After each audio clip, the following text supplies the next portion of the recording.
एक प्रेरणादायक कहानी, भाग्य बड़ा या कर्म। इस दुनिया में दो तरह के इंसान हैं। एक जो यह मानते हैं कि भाग्य वाग्य कुछ नहीं होता और वे कर्म की प्रधानता में ही विश्वास करते हैं। दूसरे वो लोग होते हैं जो भाग्यवादी हैं, यानी उनका किस्मत कनेक्शन में पूरा विश्वास होता है। उनका दृढ़ विश्वास होता है कि जो भाग्य या किस्मत में लिखा है वो होके ही रहेगा। मतलब इंसान कर्म और भाग्य की दो धुरियों में घूमता रहता है और अंततः दुनिया से अलविदा हो जाता है। आज का युवा भी यही सोचता है कि बिना कुछ किए ही उसे वह सब कुछ मिल जाए जो वह चाहता है। इस विषय पर अक्सर बहस होती रहती है कि आखिर कौन बड़ा है, भाग्य या कर्म। अनंत काल से ही यह बहस का विषय रहा है कि कर्म ज़्यादा महत्वपूर्ण है या भाग्य। जब अर्जुन ने कुरुक्षेत्र में अपने स्वजनों को युद्ध के लिए अपने सामने खड़े पाया तो उसका शरीर निस्तेज हो गया, हाथों से धनुष छूट गया, प्राणविहीन मनुष्य के समान वह धरती पर गिर पड़ा। तब भगवान श्री कृष्ण ने उसे गीता के कर्म ज्ञान का उपदेश दिया। भगवत गीता में श्री कृष्ण भी अर्जुन से कर्म करने की बात कहते हैं, अर्जुन को कर्म करने का ही उपदेश देते हैं। श्री कृष्ण कहते हैं कि हे अर्जुन, राज्य तुम्हारे भाग्य में है या नहीं यह तो बाद की बात है, परंतु युद्ध तो तुम्हें लड़ना ही होगा, कर्म तो तुम्हें करना ही होगा। यह एक प्रेरणादायक कहानी है। एक जंगल के दोनों ओर अलग अलग राजाओं का राज्य था और उसी जंगल में एक महात्मा जी रहते थे जिन्हें दोनों राजा अपना गुरु मानते थे। उसी जंगल के बीचों बीच एक नदी बहती थी। अक्सर उसी नदी को लेकर दोनों राज्यों के बीच झगड़े फसाद भी होते थे। एक बार तो बात बिगड़ते बिगड़ते युद्ध तक आ पहुंची। कोई भी राजा सुलह को तैयार नहीं था, सो युद्ध तो निश्चित ही था। दोनों राजाओं ने युद्ध से पहले महात्मा जी का आशीर्वाद लेने की सोची और पहुंच गए जंगल की उस कुटिया में जहां महात्मा जी रहते थे। पहले एक राजा आया और उसने महात्मा से युद्ध में विजय का आशीर्वाद मांगा। महात्मा जी कुछ देर उसको निहारते रहे और कहा, राजन, तुम्हारे भाग्य में जीत नहीं दिखती, आगे ईश्वर की मर्जी। यह सुनकर पहला राजा थोड़ा विचलित तो हुआ, फिर उसने सोचा कि यदि हारना ही है तो पूरी ताकत से लड़ेंगे, परंतु यूं ही हार नहीं मानेंगे, और अगर हार भी गए तो हार को भी औरों के लिए उदाहरण बना देंगे, परंतु से आसानी से हार नहीं मानेंगे। ये निश्चय कर वह वहाँ से चला गया। दूसरा राजा भी जीत का आशीर्वाद लेने महात्मा के पास आया, उनके पैर छुए और विजयश्री का आशीर्वाद मांगा। महात्मा ने उसे भी कुछ देर निहारा और कहा कि बेटा, भाग्य तो तुम्हारे साथ ही है। यह सुनकर राजा तो खुशी से भर गया और वापस जाकर निश्चित हो गया कि जैसे उसने युद्ध तो जीत ही लिया है। अंततः युद्ध का दिन आया। दोनों सेना एक दूसरे के आमने सामने थी और युद्ध का बिगुल बज गया। युद्ध प्रारंभ हो चुका था। एक तरफ की सेना यह सोचकर लड़ रही थी कि चाहे किस्मत में हार हो पर हम हार नहीं मानेंगे, हम अपना सर्वश्रेष्ठ कोशिश करेंगे, अपना सर्वस्व झोंक देंगे। और वहीं दूसरी तरफ की सेना एक निश्चित मानसिकता के साथ लड़ रही थी कि जितना तो हमें है ही, तो घबराना क्यों। लड़ते लड़ते दूसरी सेना के राजा के घोड़े के पैर का नाल भी निकल गया और घोड़ा लड़खड़ाने लगा, पर राजा ने ध्यान ही नहीं दिया, क्योंकि उसके दिमाग में तो एक ही बात चल रही थी कि जब जीत मेरे भाग्य में है तो फिर किस बात की चिंता करने की जरूरत है। कुछ ही क्षण बाद दूसरे राजा का घोड़ा लड़खड़ा कर गिर गया, जिससे राजा भी जमीन पर गिर पड़ा और घायल हो गया और दुश्मनों के बीच घिर गया। पहले राजा के सैनिकों ने उसे बंधक बना लिया और अपने राजा को सौंप दिया। युद्ध का निर्णय हो चुका था। युद्ध का परिणाम बिल्कुल महात्मा जी की भविष्यवाणी के उलट था। निर्णय के बाद महात्मा जी भी वहां पहुंच गए। अब दोनों राजाओं को बड़ी जिज्ञासा थी कि आखिर भाग्य का लिखा बदल कैसे गया। यह उनकी समझ से परे था। दोनों ने महात्मा से प्रश्न किया कि गुरुवर, आखिर ये कैसे हुआ। महात्मा ने मुस्कुराते हुए उत्तर दिया, राजन, भाग्य नहीं बदला, वो बिल्कुल अपनी जगह सही है, पर तुम लोग बदल गए हो। उन्होंने विजेता राजा की ओर इशारा करते हुए कि अब आप देख ही रहे हो राजन, आपने संभावित हार के बारे में सुनकर दिन रात एक कर दिया। सब कुछ भूलकर आप जबरदस्त तैयारी में जुट गए, यह सोचकर कि परिणाम चाहे जो भी हो, हार नहीं मानूंगा। खुद हर बात का ख्याल रखा, खुद ही हर रणनीति बनाई, जबकि पहले आपकी योजना सेनापति के भरोसे युद्ध लड़ने की थी। अब महात्मा ने पराजित राजा की ओर इशारा करते हुए कहा कि राजन, आपने तो युद्ध से पहले ही जीत का जश्न मनाना शुरू कर दिया था। आपने तो अपने घोड़े की नाल तक का ख्याल नहीं रखा। फिर आप इतनी बड़ी सेना को कैसे संभालते और कुशल नेतृत्व देते? और हुआ वही जो होना लिखा था। भाग्य नहीं बदला, पर जिनके भाग्य में जो लिखा था उन्होंने ही अपना व्यक्तित्व बदल लिया। फिर बेचारा भाग्य ही क्या करेगा। दोस्तों, हमें इस कहानी से यह सीख मिलती है कि भाग्य उस लोहे की तरह वहीं खींचा चला जाता है जहां कर्म का चुंबक हो। हम भाग्य के अधीन नहीं हैं, हम तो स्वयं भाग्य के निर्माता हैं। यह सत्य है कि भाग्य भी उन लोगों का साथ देता है जो कर्म करते हैं। किसी खुरदरे पत्थर को चिकना बनाने के लिए हमें उसे रोज घिसना पड़ेगा। ऐसा ही जिंदगी में समझें, हम जिस भी क्षेत्र में हों, स्तर पर हों, हमें अपना कर्म करते रहें बिना फल की चिंता किए। तो फ्रेंड्स, ये थी आज की कहानी। आई होप आपको ये अच्छी लगी होगी। अगर आपको मेरी कहानी अच्छी लगती है तो प्लीज़ लाइक शेयर सब्सक्राइब मत करना भूलिएगा, और कमेंट में मुझे बताइएगा कि ये कहानी आप किस जगह से सुन। बहू की बुराई, सास करे तो ठीक, कोई और करेगा तो हो जाएगा क्लेश। अरे बहू कहाँ मर गई? अंदर से आवाज़ आई। जिंदा हूँ माँ जी। तो फिर क्यों मेरी चाय अभी तक नहीं आई? कब से पूजा करके बैठी हूँ। ला रही हूँ माँ जी। बहू चाय के साथ भजिया भी ले आई। सास ने कहा, तेल का खिलाकर मारोगी? बहू बोली, ठीक है माँ जी, ले जाती हूँ।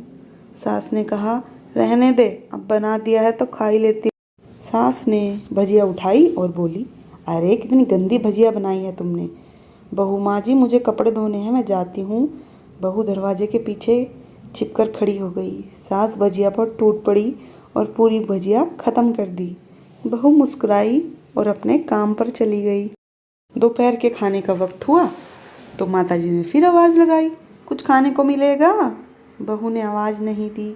सास फिर से चिल्लाई, भूखे मारोगी क्या? बहू आई सामने, खिचड़ी रख दी। सास गुस्से से बोली, ये क्या है? मुझे ऐसा नहीं खाना, ले जाओ।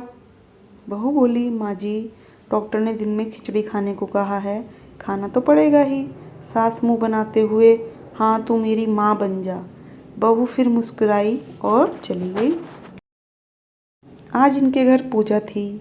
बहू सुबह 4 बजे से उठ गई, पहले स्नान की, फूल माला लाई, उसकी फिर माला बनाई, रसोई साफ की, पकवान और भोज बनाया। सुबह के 10 बज गए। अब सास भी उठ चुकी थी। बहू अब पंडित जी के साथ भगवान के वस्त्र तैयार कर रही थी। आज ऑफिस की छुट्टी थी, पति भी घर पर थे। पूजा शुरू हुई। सास चिल्लाने लगी, अरे ये नहीं है, वो नहीं है। बहू दौड़ी दौड़ी आती, सब करती। अब दोपहर के 3 बज गए और आरती का टाइम हो गया। पूजा शुरू हुई। सास चिल्लाती बहू से, ये नहीं है, वो नहीं है। पंडित जी ने सबको आरती के लिए बुलाया और सबके हाथों में थाली दी। जैसे ही बहू ने थाली पकड़ी, थाली हाथों से गिर पड़ी। शायद भोज बनाते समय बहू के हाथों में तेल लगा था, जिसे वो पोंछना भूल गई थी। सारे लोग तरह तरह की बातें करने लगे, कैसी बहू है, कुछ भी नहीं आता है, एक काम भी ठीक से नहीं कर सकती, ना जाने कहाँ से ऐसी बहू उठा लाए, एक आरती की थाली भी संभाल नहीं सकती। उसके पति भी गुस्सा हो गए, पर सास चुप रही, कुछ भी नहीं बोली, बस यही बोल के छोड़ दिया, सीख रही है, सब कुछ धीरे धीरे अपने आप सीख जाएगी। अब सबको खाना परोसा जाने लगा। बहू दौड़ दौड़ के खाना देती, फिर पानी लाती। करीब 70-80 लोग हो गए थे। इधर दोनों कर और बहू अकेली। फिर भी वह सारा काम बहुत ही अच्छे तरीके से कर रही थी। अब उसकी सास और कुछ आस पड़ोस के लोग खाने पर बैठे। बहू ने खाना परोसना शुरू कर दिया, सबको खाना दे दिया। जैसे ही पहला निवाला सास ने खाया, तुमने नमक ठीक नहीं डाला क्या? एक काम ठीक से नहीं करती, पता नहीं मेरे बाद कैसे ये घर संभालेगी। आस पड़ोस वालों को तो जानते हो ना साहब, बस बहाना ढूंढते हैं। नुक्स निकालने का। फिर वो सब भी शुरू हो गए, ऐसा खाना है, ऐसी बहू है, वगैरह वगैरह। अब दिन का खाना हो चुका था। बहू बर्तन साफ करने नौकरों के साथ लग गई। रात में जगराता था। बहू ने भी एक दो गीत गाने के लिए स्टेज पर चढ़ दी। सास जोर से चिल्लाई, मेरी नाक मत कटा देना, गाना नहीं आता तो मत गा, वापस आ जा। बहू मुस्कुराई और गाने लगी। सबने उसके गाने की तारीफ की, पर सास मुंह फुलाते हुए बोली, इससे अच्छा तो मैं गाती थी जवानी में, तुझे तो कुछ भी नहीं आता। बहू मुस्कुराई और चली गई। अब रात का खाना खिलाया जा रहा था।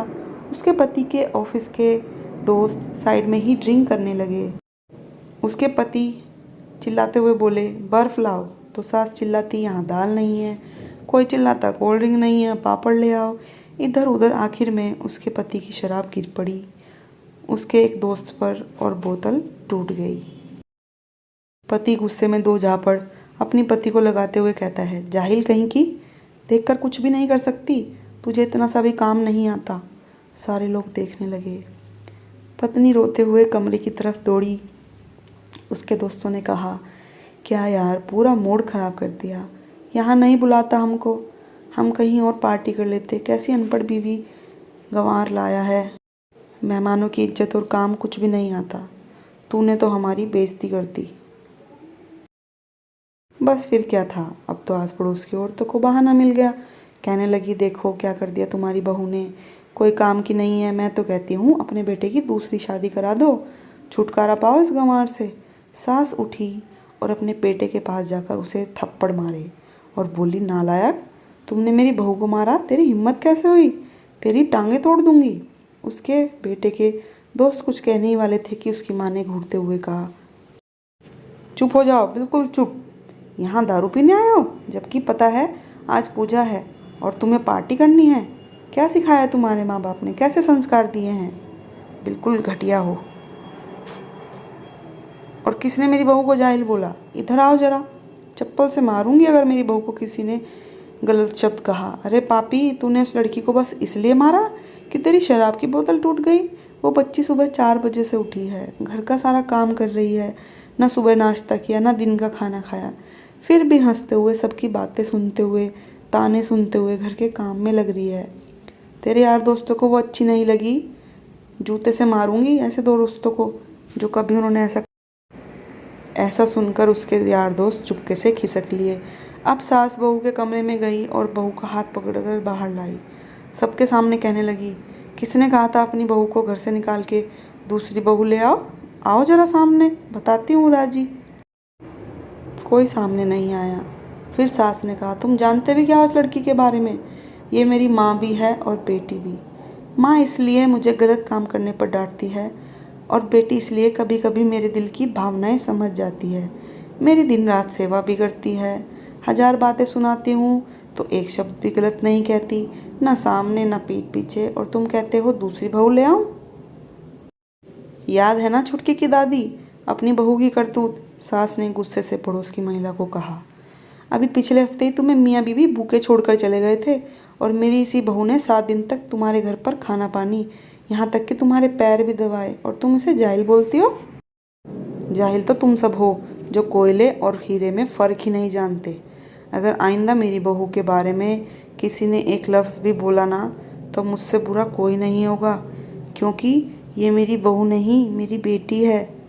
आइंदा इस बात को ध्यान रखना, ऐसी गलती फिर ना हो। बहू सिसकियाँ लेते हुए फिर कमरे में चली गई। सास ने एक प्लेट उठाई और भोजन परोसा, बहू के कमरे में ले गई। सास को भोजन लाते देख बहू ने कहा, अरे माँ जी, आप क्या कर रही हो, मैं खुद ले लूँगी। सास ने प्यार से ताना मारते हुए कहा, डर मत, जहर नहीं है, मार लूँगी नहीं तुझे। तुझे नई सास चाहिए होगी, पर मुझे अभी भी तू ही चाहिए।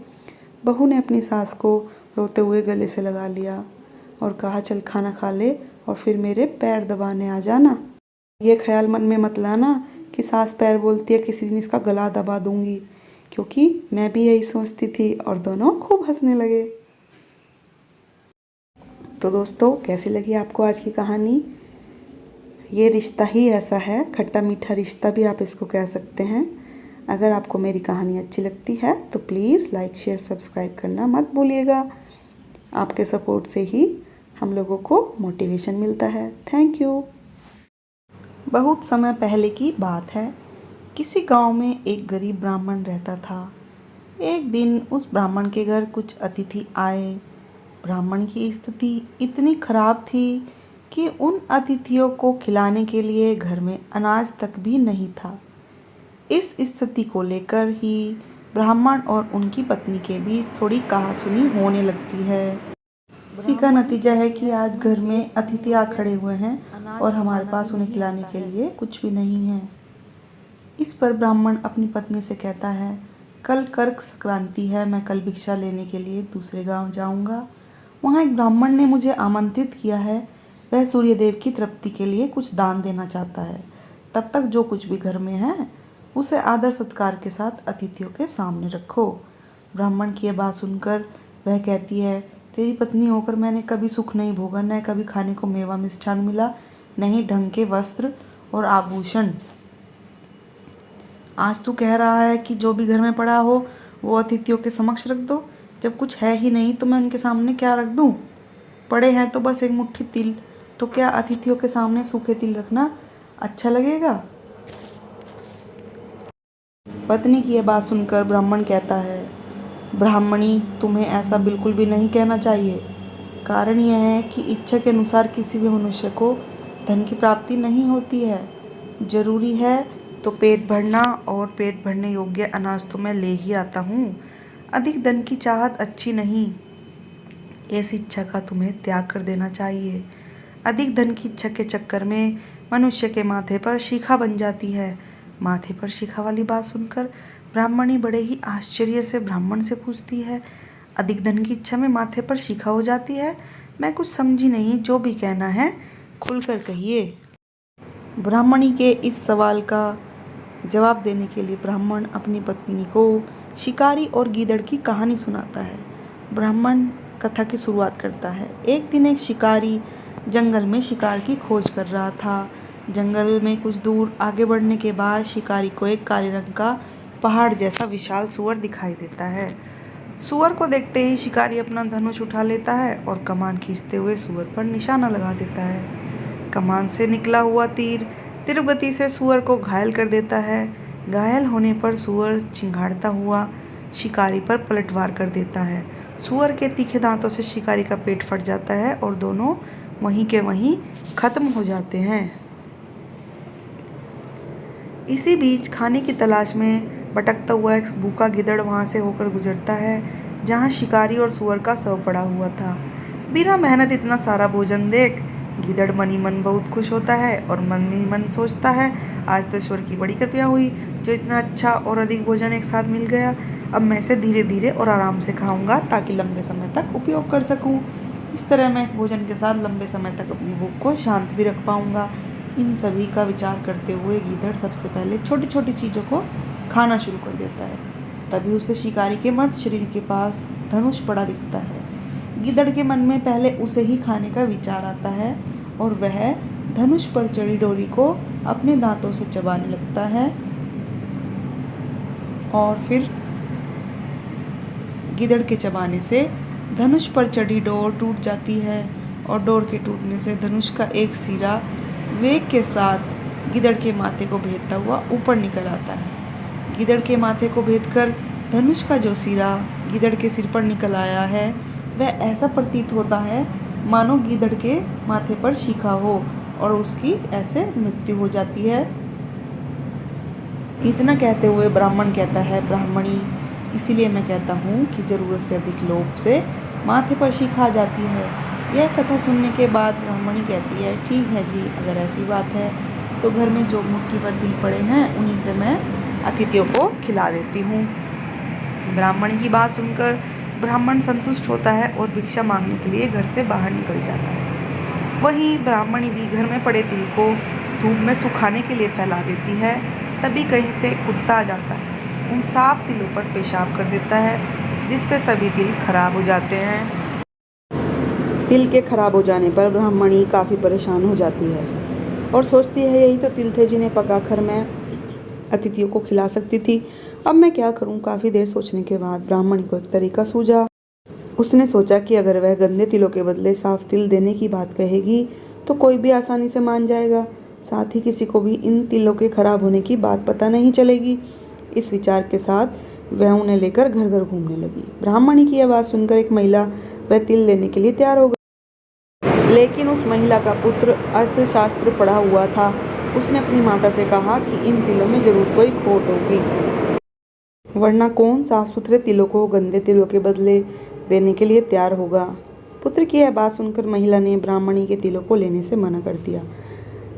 इस कहानी से हमें सीख मिलती है, हमारे पास जो भी होता है हमें उसी में सुखी रहना चाहिए। किसी के पास ज़्यादा चीज़ देखकर दुखी नहीं होना चाहिए। तो दोस्तों, आज की कहानी आपको कैसी लगी कमेंट में ज़रूर बताइएगा।